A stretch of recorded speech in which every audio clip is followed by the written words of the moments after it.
The inflammatory rally was a capstone for an increasingly aggrieved campaign for Donald Trump, whose rhetoric has grown darker and more menacing. Donald J. Trump's closing rally at Madison Square Garden on the second-to-last Sunday before the election was a release of rage at a political and legal system that impeached, indicted, and convicted him, a vivid and at times racist display of the dark energy animating the MAGA movement. A comic kicked off the rally by dismissing Puerto Rico as a floating island of garbage, then mocked Hispanics as failing to use birth control, Jews as cheap, and Palestinians as rock throwers, and called out a black man in the audience with a reference to watermelon. Another speaker likened Vice President Kamala Harris to a prostitute with pimp handlers. A third called her the Antichrist. And the former Fox News host Tucker Carlson mocked Miss Harris, the daughter of an Indian mother and a Jamaican father, with a made-up ethnicity, saying she was vying to become the first Samoan-Malaysian, low-IQ former California prosecutor ever to be elected president.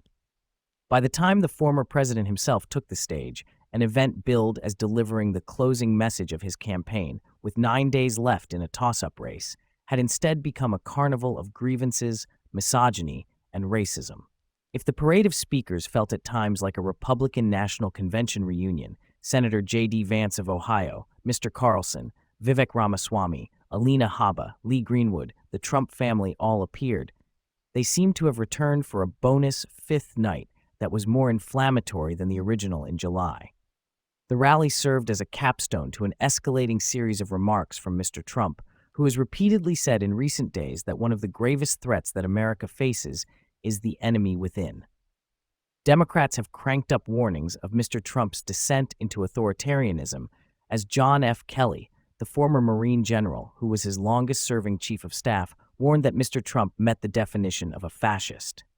"When I say the enemy from within, the other side goes crazy," Mr. Trump said on Sunday, mocking his critics. Since early in his campaign, he has broadly promised an era of retribution if he wins.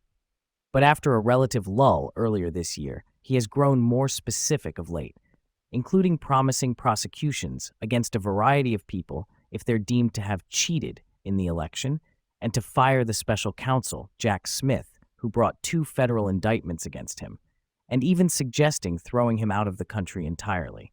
On Sunday, Mr. Trump described the date of his potential election as a liberation day from what he described as an occupation by invading